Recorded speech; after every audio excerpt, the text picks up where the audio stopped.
گونج گونج اٹھے ہیں نغمات رضا سے بوستا، کیوں نہ ہو کس پھول کی مدحت میں وامل قار ہے، کیوں نہ ہو کس پھول کی مدحت میں وامل قار ہے۔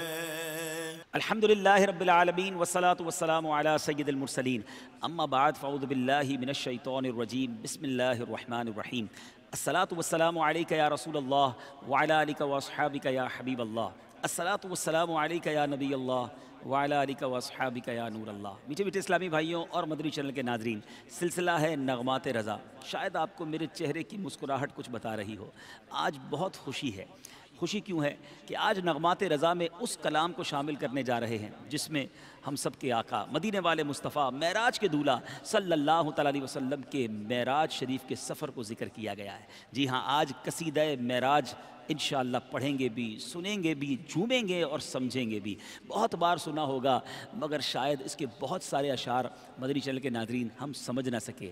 آج اعلیٰ حضرت کی شاعری کا وہ شاہکار سننے جا رہے ہیں، یقیناً تیار ہو جائیے، دل جھومتے جائیں گے، اللہ نے چاہا روح بھی جھومے گی، اور اعلیٰ حضرت سے محبت میں بھی اضافہ ہوگا، اور ان کے صدقے نبی پاک علیہ السلام کی محبت میں بھی اضافہ ہوگا۔ اے میرے میٹھے اسلامی بھائیوں، معراج کا سفر بڑا مبارک سفر، بڑا نورانی سفر۔ شاعر لکھتے ہیں نا، عرش سے نور چلا اور حرم تک پہنچا، سلسلہ میرے گناہوں کا کرم تک پہنچا، تیری معراج کہ تو جانے کہاں تک پہنچا، میری معراج کہ میں تیرے قدم تک پہنچا۔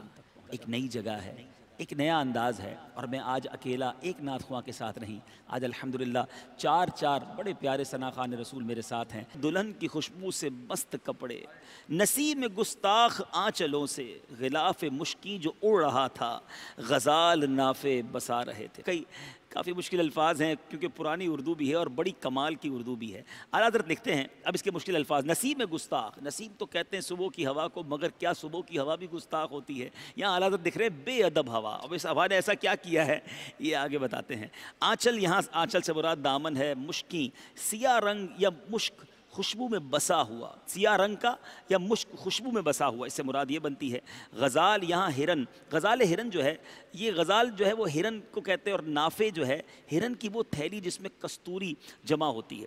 اعلیٰ حضرت امام علیہ السلام کہتے ہیں کہ دلہن جو ہے یعنی کعبہ معظمہ کی خوشبودار غلاف، جو دلہن کے یہ مست کپڑے ہیں، اور جو باد نسیم ہے، جو صبح کی ہوا ہے، بڑی چالاکی کے ساتھ اس کے ساتھ کھیل کر، یعنی اس میں ہوا صبح کی آ رہی ہے، صبح کی ہوا کے جھونکے آ رہے ہیں، اور دلہن کی جو کپڑے ہیں یعنی غلاف کعبہ ہے اس سے یہ خوشبو چرا رہی ہے، اور خوشبو اتنی پیاری ہے کہ ہرن کے جو کستوری ہے، ہرن جو ہے اس کی جو کستوری ہے، ہرن اپنی تھیلیاں آ کر بھرتی ہے اپنی کستوری کو، یعنی یاد رہے دنیا کی بیسٹ خوشبو، ون آف دا بیسٹ، سب سے اچھی خوشبو میں سے خوشبو کستوری کو کہا جاتا ہے کہ وہ ہرن کے اندر سے ایک تھیلی نکلتی ہے۔ مگر اعلیٰ حضرت کہتے ہیں کہ اس دن غلاف کعبہ سے ایسی خوشبو آ رہی تھی، اور صبح کی ہوا ایسی ان خوشبوؤں کو پھیلا رہی تھی کہ ہرن جو ہے وہ اپنی تھیلیاں کستوری جو ہے اس خوشبو سے بھر کے جا رہی ہے۔ اللہ غنی، کیا مثال دیتے ہیں اعلیٰ حضرت۔ اب چلتے ہیں اگلے شعر کی طرف۔ اعلیٰ حضرت فرماتے ہیں کہ اب نبی پاک علیہ السلام کے معراج کا جو کعبہ مشرفہ اور حرم کا تو کچھ تذکرہ کر دیا، اب کہتے ہیں پہاڑیوں کا وہ حسن تزئین، وہ اونچی چوٹی، وہ ناز و تمکین، صبا سے سبزے میں لہریں آئیں، دوپٹے دھانی چنے ہوئے تھے۔ پہاڑی کی بھی بات ہو رہی ہے اور دوپٹوں کا بھی تذکرہ ہے، اعلیٰ حضرت بھی کمال کرتے ہیں۔ آئیے ذرا مشکل الفاظ کے پہلے معنی سمجھتے ہیں۔ یہاں تزئین سے مراد ہے آرائش و زیبائش، ڈیکوریشن۔ اچھا، ناز و تمکین، ناز و انداز، شان و شوکت۔ اچھا، اب صبا سے مراد ہے موسم بہار میں جو مشرق کی طرف سے ہوا چلتی ہے اس کو صبا کہتے ہیں۔ اب اس سے مراد میرے میٹھے اسلامی بھائیو کیا ہے؟ دھانی، ہلکا سبز رنگ، یعنی دھان یعنی چاول بونے کے قابل جو زمین ہوتی ہے نا اس کو کہا جاتا ہے، اور دھانی سے مراد ہلکا سبز رنگ، چنے ہوئے تھے، سمیٹے ہوئے تھے، سریکے سے رکھے ہوئے تھے۔ تو اب یہاں اعلیٰ حضرت کیا فرما رہے ہیں؟ اعلیٰ حضرت فرماتے ہیں کہ سبحان اللہ، ذرا پہاڑوں کی بھی سن لیجئے، ان کی خوبصورتی اور بلند چوٹیوں کا روب و دبدبا، واہ واہ کیا کہنے، باد صبا نے ان کے سبزے میں